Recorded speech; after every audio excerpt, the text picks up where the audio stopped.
You know, sometimes you start the game and you find things you don't necessarily need right away, like gunpowder and nails and just little sundry items that you say to yourself, well, I'll need these later in game, but for right now they're totally useless to me.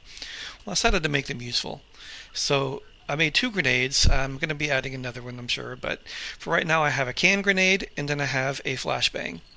So the way these work is quite simple. For the can grenade, you go ahead and you take a can of chili or whatever it is you might want to eat, and then of course once you consume it, then you get a can. Now this required me adding cans back to the game, but once I did that, you can click on the empty can, go to recipes, click can grenade. You see with one empty can, 5 gunpowder, 4 nails, and 1 cloth fragment, I can make this can grenade. Now you see she's got 326 hit points, so I right click it like you would any other grenade. I throw it at her, she goes down some. These aren't particularly powerful, but they're better than nothing. And again, because it uses items that are actually, you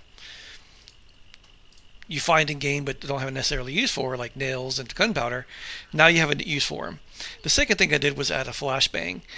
This flashbang has an unpleasant side effect if you shoot it too close to yourself. Now, imagine that in PvP. That would be awesome. But also, for these guys, it will actually stun them. And I will try to demonstrate, although I'm not very good at this. Hey, lady. No. See how it kind of staggered her a little bit?